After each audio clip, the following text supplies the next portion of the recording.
Hello everyone, welcome to Ethionews, your go-to spot for the latest and most important news from Ethiopia. Whether it's breaking headlines or updates on current events, we've got you covered. Prime Minister Abiy Ahmed highlights role of artists in national identity and development. Prime Minister Abiy Ahmed held discussions with representatives from the artistic community across all regions and city administrations of Ethiopia. On his official social media page, the Prime Minister emphasized that artists play a key role in shaping national identity and development. He noted that artists preserve and sustain cultural heritage while promoting social unity, becoming the voices of Ethiopia's diverse communities through collaboration. In the field of education, Prime Minister Abiy highlighted the important role artists play in nurturing creativity and critical thinking, from an economic perspective. He pointed out that artists have the capacity to drive innovation, tourism, and job creation. The representatives participated in a comprehensive dialogue aimed at identifying key issues within the evolving art sector. Prime Minister Abiy explained that the forum focused on consolidating the discussion outcomes, directing top leadership's attention toward effective solutions, and defining the roles of institutions active in the sector to address emerging challenges.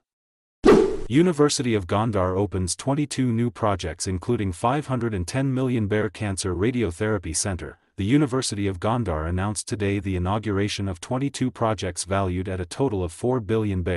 Among the new facilities is a $510 million Cancer Radiotherapy Treatment Center at the College of Health Sciences, which has officially begun operations, while the University of Gondar Comprehensive Specialized Hospital has long provided chemotherapy services. The absence of radiotherapy forced patients to travel elsewhere, creating significant hardship. The new Cancer Radiotherapy Treatment Center is expected to serve patients from the Amhara region, as well as from Benishangul Gumuz, Tigray, neighboring regions, and even patients coming from Sudan and South Sudan. This center is the fifth of its kind in Ethiopia, joining existing centers in Jimma, Harar, Addis Ababa, and Hawassa. In addition, a medical oxygen production plant was inaugurated prior to this. The inauguration ceremony was attended by the university president, Tayatska Selassie, Deputy Prime Minister Temesgen Tiruna, and other senior federal and regional officials. Addis Ababa private schools approved for tuition increases up to 65% with new guidelines.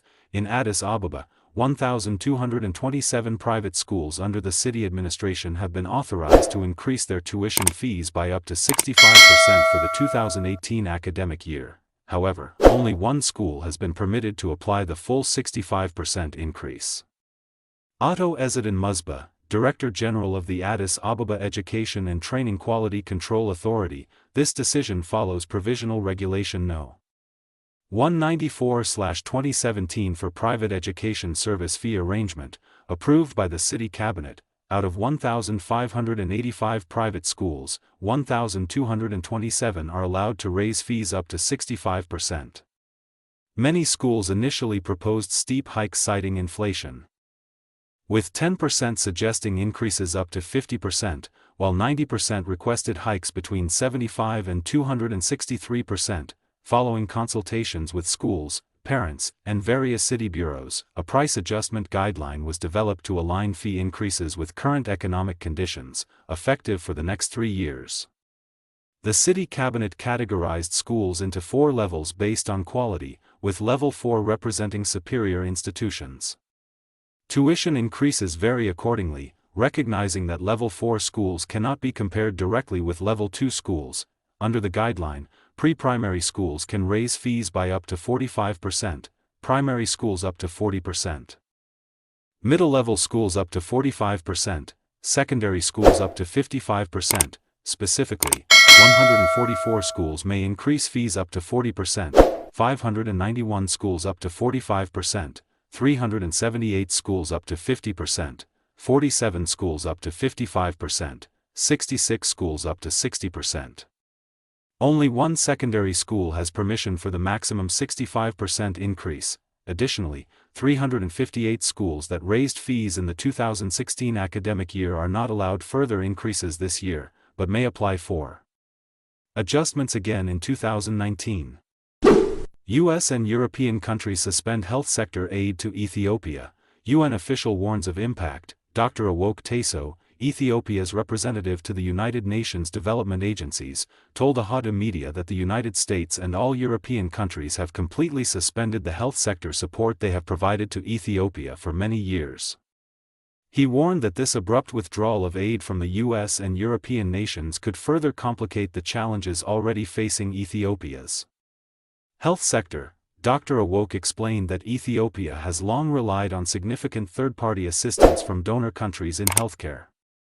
He stressed that the loss of this support will put substantial pressure on the health system, urging the government to take the situation very seriously. Regarding the reasons cited by these donor countries, Dr. Awok said they pointed to the ongoing Russia-Ukraine conflict and growing instability in the Middle East, which have shifted their priorities and concerns.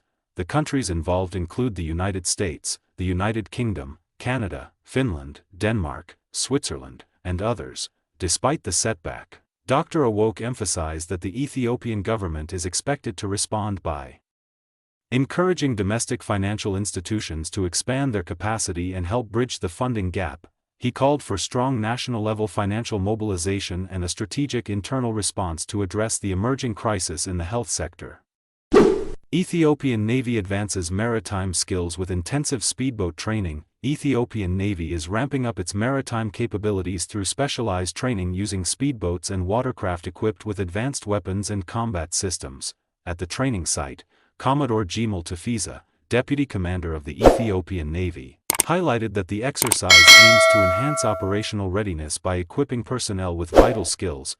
Commodore Jemal emphasized that this ongoing, structured training program targets all levels of Navy leadership, ensuring capacity building throughout the ranks. He stressed the critical need to develop professionals capable of swiftly operating available equipment to respond effectively to any threat.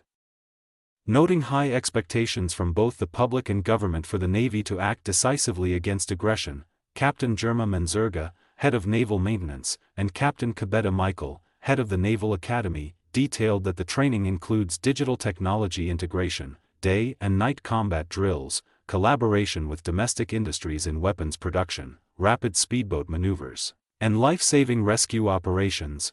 The program involves commanders, technicians, and maintenance teams, with a focus on deploying modern speedboats designed for quick response. This comprehensive training underscores the Ethiopian Navy's commitment to strengthening maritime security and operational excellence. Brushed by Betty Makeup Training Center empowers women with free beauty education and job support. Brushed by Betty Makeup Training Center has successfully graduated over 300 trainees at today's ceremony, marking another milestone in its mission to empower women through beauty education. Since its establishment 9 years ago, the center has trained more than 4,000 students, providing free educational opportunities especially to women from low-income backgrounds. Known for its strong support of disadvantaged citizens, the center also offers childcare services, enabling more women to pursue their training. Beyond skill development, Brushed by Betty helps former students secure employment at various beauty salons.